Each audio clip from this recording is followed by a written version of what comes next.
하나님의 은혜와 평강이 여러분 모두 함께 하시기를 바랍니다. 우리 앞뒤 좌우에 계신 분들과 한번 같이 인사할까요? 네, 주님의 이름으로 사랑합니다.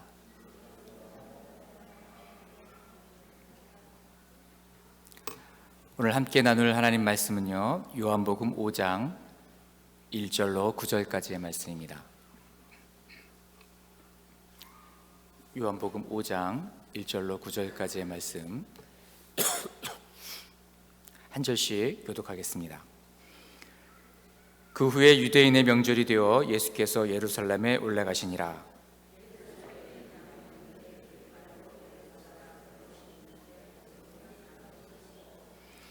그 안에 많은 병자, 맹인, 다리 저는 사람, 혈기 많은 사람들이 누워 물의 움직임을 기다리니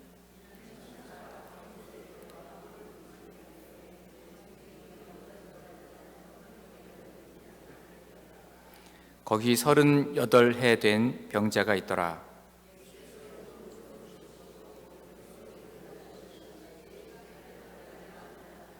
병자가 대답하되 주여, 물이 움직일 때에 나를 못에 넣어주는 사람이 없어 내가 가는 동안에 다른 사람이 먼저 내려가나이다.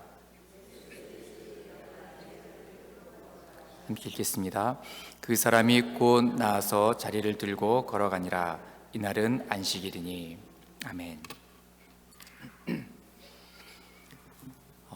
예수님께서는 주로 이 갈릴리 호수를 중심으로 한 그 갈릴리 지방, 갈릴리 지역을 중심으로 사역을 하셨습니다. 그래서 갈릴리에서 사역을 하시다가 6월절이나 유대인의 명절이 되면 예루살렘에 올라와서서 유대 지역을 또 사역을 하시고, 또 어느 정도 시간이 지나면 다시 갈릴리 지역으로 돌아가셔서 또 그곳에서 사역을 하시고, 이렇게 갈릴리와 유대 중심으로 이렇게 사역을 전개해 나가시는 것을 볼 수가 있습니다. 오늘 본문에서 예수님께서 갈릴리 지역에서 사역을 하시다가 명절이 되자 성전이 있는 예루살렘으로 올라가셨습니다. 오늘 이 본문에는 단순히 명절이라고 이렇게 표현이 되어 있지만 많은 학자들이 이때를 유월절이었을 것이다 라고 추측을 합니다. 어떤 사람은 오순절이었을 것이다 라고 말하는 사람들도 있긴 하는데요, 이 기간을, 이 명절을 유월절로 보아야지, 그래야 예수님의 공생애가 3년이 되고 예수님 공생애 기간 동안에 3번의 유월절이 자리 잡게 되고, 그래서 통틀어서 3년의 그 예수님의 공생애가 이렇게 되었다는 것이 이렇게 틀이 짜여진다는 거죠. 그래서 대부분의 학자들이 이 명절을 유월절이라고 봅니다.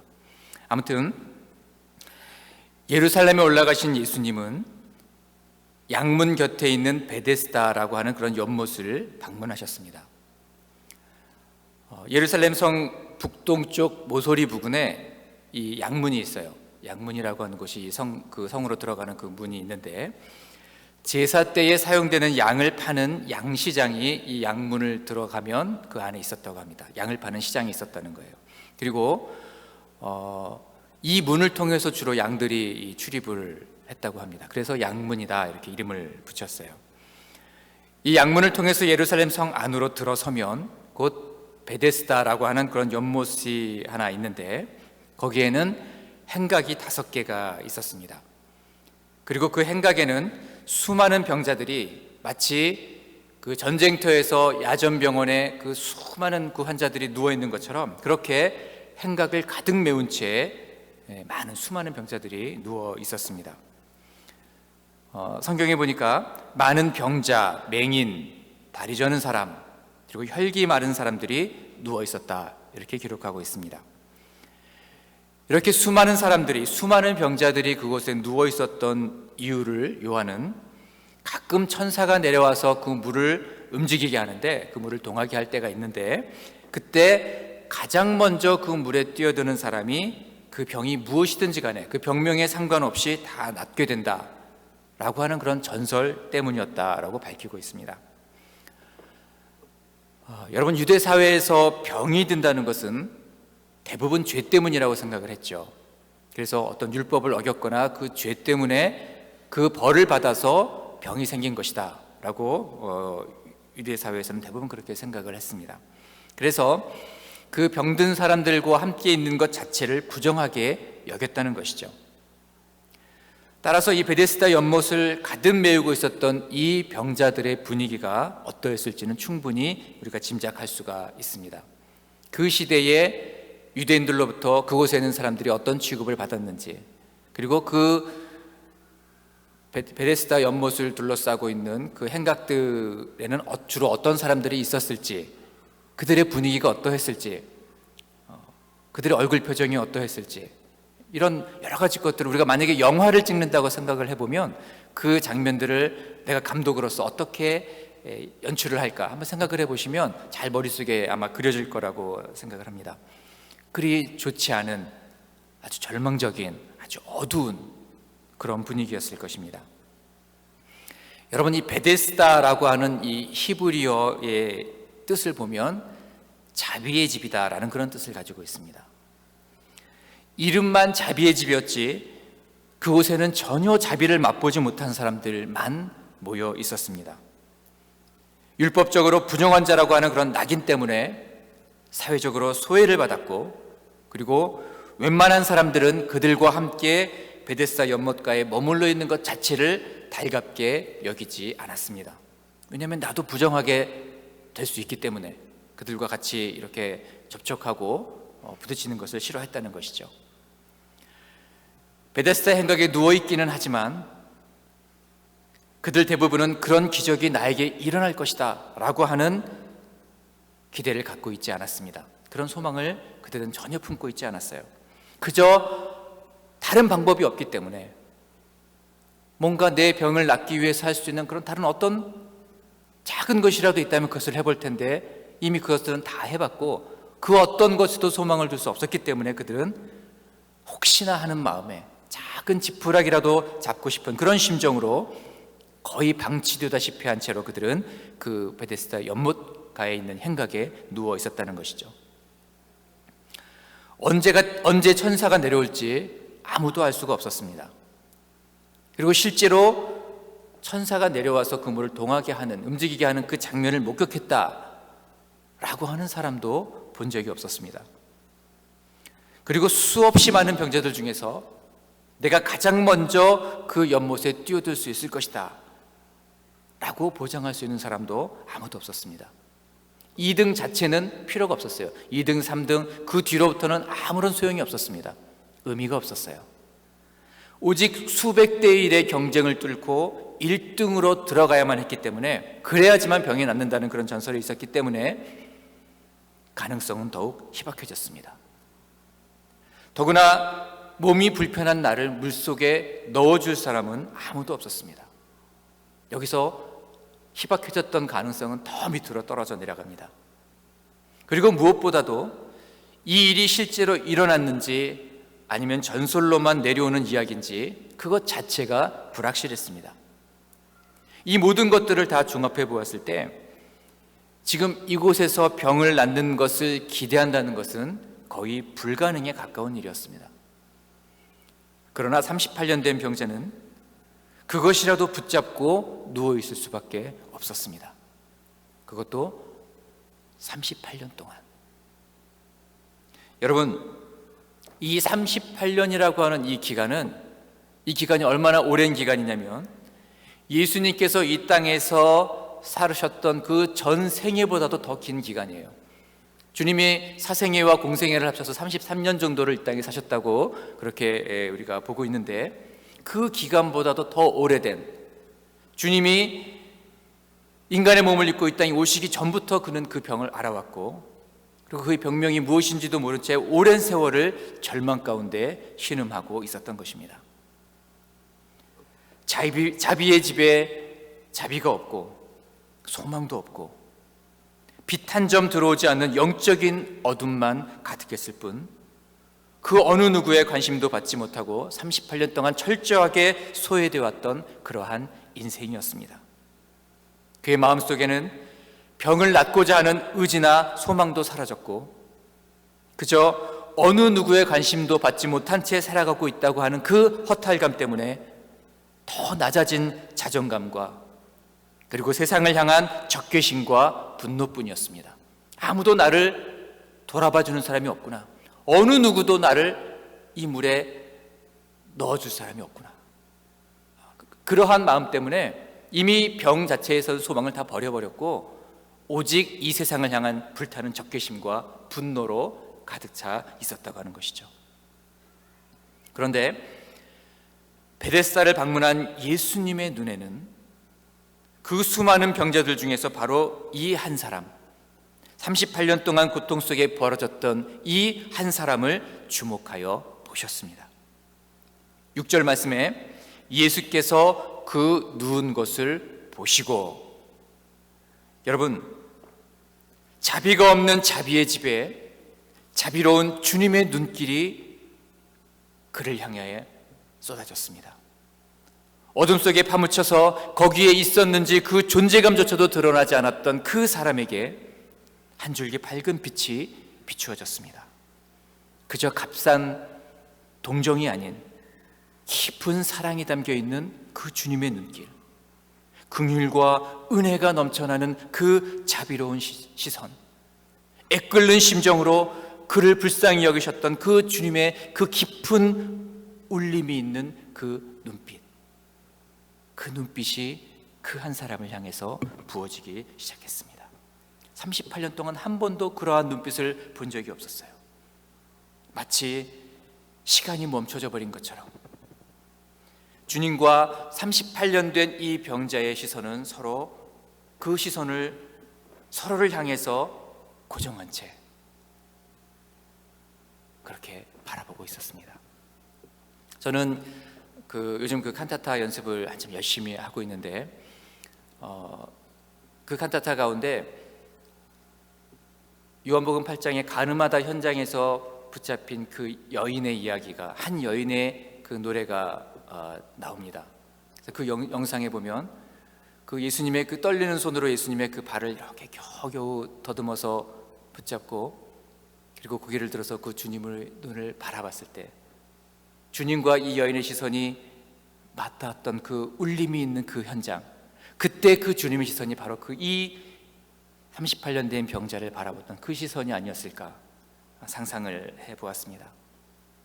여러분,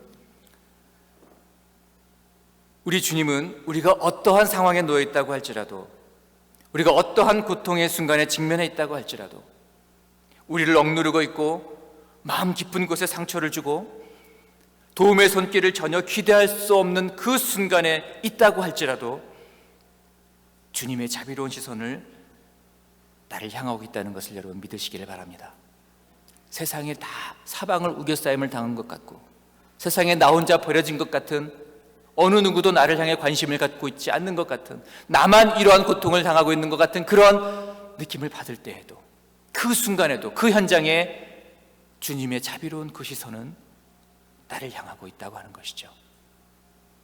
여러분, 세상에 홀려 버려진 것 같고 내 자신이 너무나 보잘것없고 연약하여 넘어지고 또 넘어지고, 그러한 어려운 상황 가운데 있을지라도 우리를 향하신 하나님의 시선은 단 한순간도 우리를 떠나지 않는다는 것입니다.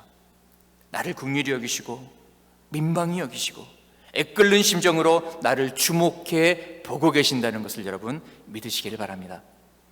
민망히 여기셨다고 하는 그 마음, 그 단어에 이 창자가 끊어지는 것 같은 고통을 느꼈다라는 그런 의미가 담겨 있다고 제가 여러 번 말씀을 드렸죠. 그 헬라어 언어 속에 민망히 여겼다고 하는 그 단어 안에 마치 유대인들은 그 마음이 이 창자에 있다고 이렇게 생각을 했는데, 우리는 이 가슴에, 하트, 심장에 있다고 생각을 하는데 그들은 이 창자에 있다고 생각을 한대요. 그래서 그 창자가 끊어지는 것 같은 그런 고통을 느꼈다라고 하는 단어가 민망히 여기다라는 그런 단어인데, 주님께서 이 땅에서 사역을 하시는 동안 병든 자를 바라볼 때마다, 귀신에 들려서 눌려있는 자들을 바라볼 때마다, 목자 잃은 양같이 그렇게 헤매이고 어둠 속에 있는 그런 사람들을 바라볼 때마다 민망히 여기셨다, 그들을 불쌍히 여기셨다, 창자가 끊어지는 것 같은 그런 애끓는 심정으로 그들을 바라보셨다 라고 성경은 기록하고 있는데, 그 시선으로, 동일한 그러한 시선으로 그 주님께서 오늘도 나를 바라보고 계신다는 것을 여러분 믿으시기를 바랍니다. 계속해서 6절 말씀에 예수께서 그 누운 것을 보시고 병이 벌써 오래된 줄을 아시고, 이렇게 말씀하고 있습니다. 여러분, 이 38년 된 병자는 주님께 아무 말 하지 않았어요. 그가 어떠한 고통을 당하고 있었는지, 무엇 때문에 여기까지 오게 되었는지, 그가 지난 세월 동안 그 얼마나 어떤 고통들이 있었고 어떠한 시간들을 경험했는지 구구절절 다 이야기하지 않았어요. 아무 말, 단 한마디 말도 하지 않았지만 주님은 그가 오랫동안 이 질병에 사로잡혀 있었다는 것을 아셨다고 성경은 기록하고 있습니다. 병이 벌써 오래된 줄을 아시고. 여러분, 여기서 이 아셨다라고 하는 그 동사의 헬라어는 그누스라는 그런 그 뜻인데, 그 의미는, 이 그누스라는 단어의 의미는 들어서 알았다라는 것이 아니에요.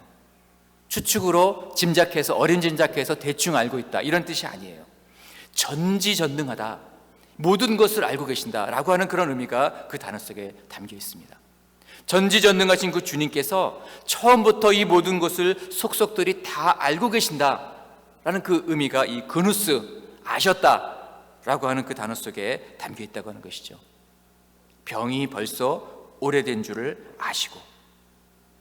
여러분, 주님은 이미 그의 모든 상황을 다 알고 계셨다는 것이죠.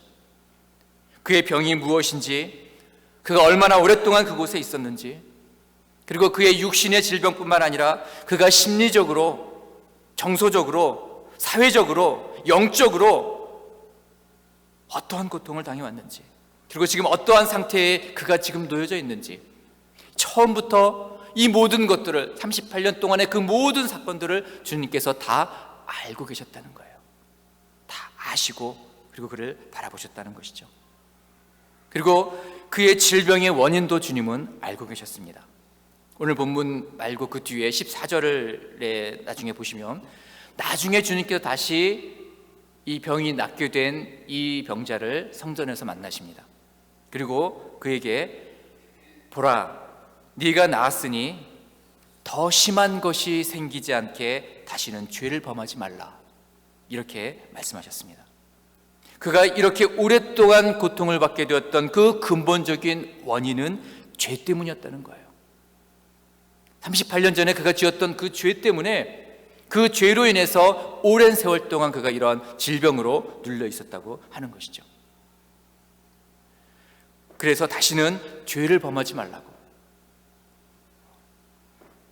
더 심한 것이 생기지 않도록 다시는 죄를 범하지 말라고 그렇게 말씀하시는 것을 볼 수가 있습니다. 여러분, 주님은 이 모든 것을 다 알고 계셨다는 거예요. 여러분, 우리 주님은 우리의 모든 상황을 다 알고 계십니다. 전지전능하신 하나님께서 나를 지으셨고, 내 체질을 아시고, 내 연약함을 아시고, 나의 기질과 나의 성격과 내 마음과 내 생각을 다 아시고, 그리고 내가 처해 있는 상황을 아시고, 내가 직면해 있는 이 모든 문제들을 다 아시고, 그리고 그 문제들을, 이 모든 것들을 해결할 방법도 주님께서는 분명히 알고 계신다는 것이죠.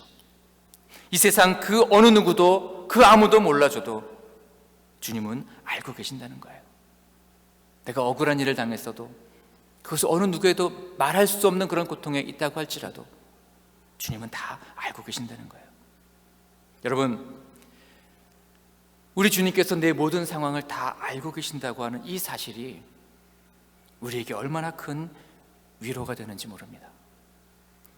그래서 우리가 기도할 때에 구구절절 다 얘기하지 않아도, 주님 내 마음 아시죠? 주님, 지금 내가 처해 있는 이 상황 아시죠? 주님, 내 마음이 얼마나 아픈지 아시죠? 주님, 내가 얼마나 고통스러운지 아시죠? 주님, 내가 얼마나 숨 쉴 수 없도록 힘든지 주님 아시죠? 이 한마디만 해도 주님의 마음이 내 마음속에 전달되는 것 같고, 내 마음이 다 주님께 들려지는 것 같고, 주님의 마음과 내 마음이 서로 하나로 만나고 이신전심, 이것이 하나로 합쳐지는 것을 느낄 수가 있게 된다는 것이죠. 주님이 이 모든 것을 다 알고 계신대요. 우리가 태어나기 전부터, 우리의 그 태에서 조성하시기 전부터 우리를 알고 계셨다고 말씀하십니다. 우리의 앉고 일어섬을 아시고, 우리의 생각을 아시고, 우리의 말에, 입에, 그 혀에 그 말을 다 알고 계시고, 모든 상황을 알고 계신다고 주님 말씀하세요. 뿐만 아니라 그것 때문에 내가 얼마나 아파했는지도 알고 계시고, 그리고 그 문제를 해결하기 위한 열쇠도 주님이 가지고 계시고, 이 모든 것들을 다 알고 계신다고 말씀하고 있습니다. 계속해서 6절 마저 보시면, 예수께서 그 누운 것을 보시고 병이 벌써 오래된 줄을 아시고 이르시되 네가 낫고자 하느냐. 주님이 이렇게 물으셨습니다. 여러분, 주님이 네가 낫고자 하느냐, 그게 물으셨어요. 몰라서 물으셨을까요? 네가 낫고자 하느냐. 주님이 이렇게 물으셨을 때에 이 병자의 대답은 7절에 물이 움직일 때에 나를 물에 넣어주는 사람이 없었다는 거예요. 내가 가는 동안에 다른 사람이 먼저 간다는 거예요. 나를 먼저 그 물속에 넣어줄 사람이 없었다는 것을, 이런 신세 한탄을 지금 주님께 퍼붓고 있습니다. 주님이 네가 낫고자 하느냐, 지금 너에게 필요한 것이 무엇이냐, 네가 낫고자 하느냐, 이걸 물어봤어요. 근데 그는 지금 그의 관심은, 그의 마음은 그 물속에 들어가는 것, 거기에 지금 다 가 있다는 거예요. 이미 내 병이 낫는 것, 이게 문제가 아니라 지금 근본적으로 그의 문제가 무엇인지, 그의 필요가 무엇인지, 이 모든 것들을 다 잃어버리고 다 포기해버리고 이미 소망이 끊어진 상태에서 그의 마음은 그저 그 물속에 들어가는 것, 자기에게 조금의 도움도 줄 수 없는, 그 병을 잠깐이라도 그 병에서 놓여서 자유케 할 수 없는 헛되고 헛된 그것 때문에 마음을 다 빼앗겨버리고 그것 가지고 지금 씨름하고 있는 거예요. 주님, 이 물이 동할 때에 내가 거기까지 갈 수가 없어요. 아무도 나를 거기에 넣어주질 않아요. 지금 전혀 근본적인 문제가 아닌 헛된 것을 구하고 헛된 것에 마음을 빼앗겨버리고 있었다고 하는 것이죠. 여러분, 지금 이 사람에게 가장 필요한 것은 무엇입니까? 병이 낫는 거예요. 38년 동안 묶여 있었던 그 질병에서 놓이는 거예요. 그런데 그는 그 오랜 세월 동안 시달리고 포기하고 또 절망하고 또 낙심하고, 그런 가운데 모든 소망을 다 잃어버리고 그저 내가 왜 사는지조차도 알 수 없는 그 상태에서 그 물에 들어가는 것 자체가 그의 목표가 되어버리고 말았다는 것이죠. 지금 나에게 진정으로 필요한 것이 무엇인지도 모른 채 헛되고 헛된 것만 바라보고 있는 이 사람에게 주님은 정확하게 그에게 필요한 것이 무엇인지를 알려주고 계시는 것입니다. 네가 낫고자 하느냐, 진정으로 네가 낫고자 하느냐. 이것은 비단 그의 가지고 38년 동안 가지고 있었던 그 질병만을 의미하는 것이 아니에요. 지금 그에게 필요한 것, 너의 그 죄악에서 놓여서 38년 동안 그 죄의 종로를 타고 그 죄에 사로잡혀서 그 죄에 묶여 있었던 그 묶임에서 놓여야 되지 않겠니? 거기서 너가 자유롭게 되어야 되지 않겠니? 너의 마음의 질병에서 그 오랜 세월 동안 마음을 닫아버리고 철저하게 소외당하고, 그래서 늘 마음이 무너져 있었고 자존감이 다 사라져버렸고 내가 왜 사는지 그 이유조차도 알 수 없었고 수많은 상처로 상해 있었던 그 마음, 누군가를 향한, 알지 못하는 누군가를 향한 그 적개심과 그 분노로 불타 있었던 그 마음, 이제는 거기에서 놓여야 되지 않겠니? 소망이 없는 그 네 마음, 이제 거기서 놓여서 정말 주님이 주시는, 하나님이 주시는 그 소망을 붙들어야 되지 않겠니? 네 병이 나아야 되지 않겠니? 네가 낫고자 하느냐? 주님이 지금 묻고 계신다는 것이죠. 여러분, 오늘날 수많은 사람들이, 심지어 그리스도인들조차도 정말 내가 필요한 것이 무엇인지, 내가 무엇을 구해야 하는지, 무엇을 의지해야 되는지 그것을 모르는 채 우리는 헛된 것에 마음을 빼앗기고 살아가고 있다고 하는 것이죠.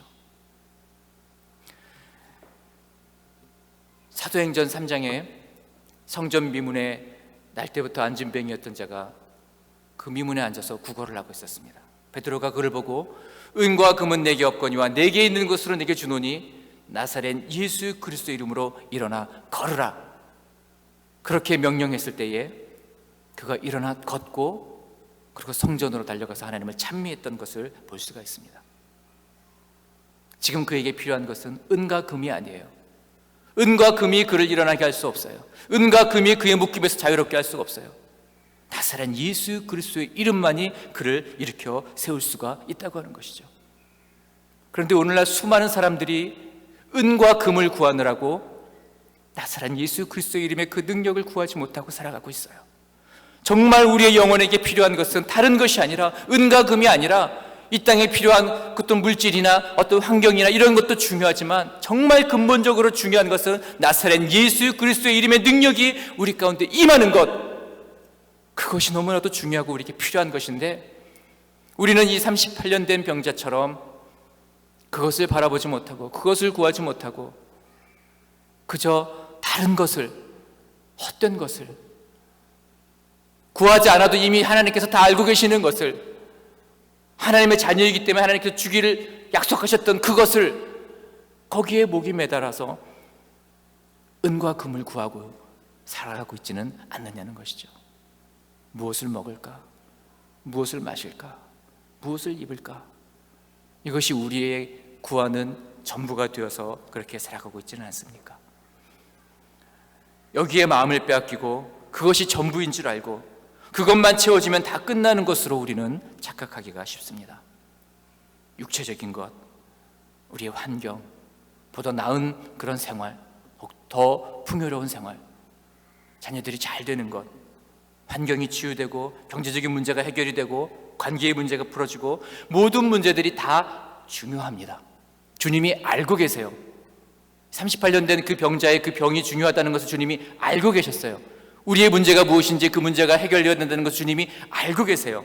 그러나 그것보다도 더 근본적인 것, 더 중요한 것, 우리의 영혼이 죽고 사는 그 문제, 이 땅에서 겨우겨우 그냥 입에 풀칠하면서 겨우겨우 하루하루 그렇게 살아가는 것이 아니라 하나님의 자녀답게 이 땅을 살아가는 것, 하나님 우리에게 주신 그 모든 특권과 그 축복들을 다 누리면서 살아가는 것, 그 영혼의 자유를 누리면서 그 예수 그리스도, 나사렛 예수 그리스도의 그 이름의 능력을 내 것으로 누리며 살아가는 것, 여러분 그렇게 멋지게 이 땅을 살아가야 되지 않겠습니까?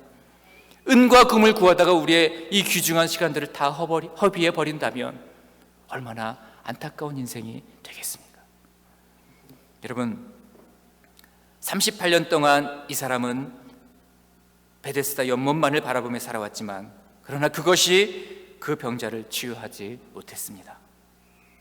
여러분, 무엇을 바라보느냐가 우리의 인생을 결정합니다. 여러분, 우리는 날마다 주님을 바라봐야 됩니다. 우리가 처음 주님을 만났을 때, 우리가 처음 성령을 받았을 때, 우리가 막 뜨겁게 열정적으로 주님 앞에 나가고 그 일들을 감당했을 때, 그때 주님을 만난 것으로 끝나는 것이 아니라 오늘 우리는 또 주님을 만나야 돼요.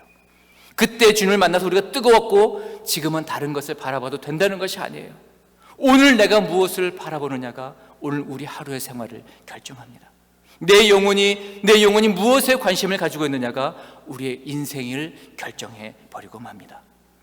여러분, 우리는 주님을 날마다 만나고 날마다 경험하고 날마다 주님의 십자가를 경험하고 날마다 그 주님의 손길이 우리의 영혼과 우리의 육체와 우리의 환경을 만지시도록 그렇게 주님을 바라봐야 합니다. 병들어 있는 내 영혼이 치유를 받고 죄악에서 돌이키고 하나님을 더욱 사랑하게 되고 하나님이 나를 지으신 그 목적이 무엇인지를 발견하고, 이 38년 된 병자는 왜 사는지를 몰랐어요. 왜 내 숨이 이렇게 끊어지지 않고 붙어 있는지 그걸 몰랐어요. 의미가 없다고 생각을 했어요. 그런데 하나님께서는 분명히 한 사람 한 사람을 지으신 분명한 목적이 있고 우리를 향하신 놀라운 계획이 있는데, 여러분, 그 목적이 무엇인지를 우리가 발견을 하고 잃어버렸던 하나님의 형상을 회복하고 하나님의 아들답게, 하나님의 딸답게, 왕같은 제사장답게 그 능력을 누리면서 이 땅에서 왕 노릇하며 살아가야 한다는 것입니다. 이런 놀라운 축복이 우리 주님을 만나면 부어진다는 것입니다. 오늘 우리 주님께서 여러분 한 사람 한 사람에 묻고 계십니다. 네가 낫고자 하느냐? 네가 가지고 있는 그 문제, 우리가 붙잡고 있는, 씨름하고 있는 그것이 전부인 것처럼 매달리고 있는, 그것에 우리 모든 것을 걸고 부르짖고 있는 그것이 아니라 내 영혼이 낫고자 하느냐? 너의 마음의 깊은 곳에 있는 그 상처, 그 좌절감, 죄책감, 깨어진 관계들, 근본적인 우리의 그 모든 문제들, 거기서부터 놓이기를 원하느냐? 네가 낫고자 하느냐? 그 수없는 세월 동안 반복하고 마치 개가 토한 것을 다시 먹듯이, 돼지가 다시 그 진흙으로 돌아가듯이, 그렇게 죄를 먹고 마시고 반복하고 습관적으로 그것을 되풀이했던 그 죄악에서 네가 낫고자 하느냐? 오늘 주님께서 우리에게 질문하고 계십니다. 사랑하는 성도 여러분, 오늘 주님의 이 질문에 어떻게 대답하시겠습니까? 나를 이 연못에 넣어줄 자가 없어서 지금 내가 이렇게 살아왔습니다. 여러분, 우리가 지금 가지고 있는 이 환경, 상황, 이런 것들을 탓하며 이것 때문에 내가 이렇게 될 수밖에 없었습니다, 변명하며 거기에 그렇게 여러분 응답하시겠습니까? 아니면 주님, 내가 낫기를 원합니다. 내 영혼의 질병이 낫기를 원합니다. 내 육체의 질병이 낫기를 원합니다. 내 마음의 질병, 내 정서적인 질병, 내 심리적인 질병, 내 관계의 문제, 내 환경의 문제, 그 환경의 문제에는 경제적인 문제도 들어가고 이 모든 것들이 다 포함되죠. 이 모든 것에서 놓여 자유롭게 되기를 원합니다. 흉악의 결박이 풀어지는 역사가 내 안에 일어나기를 원합니다. 그렇게 응답하시는 여러분들이 되시기를 간절히 바랍니다.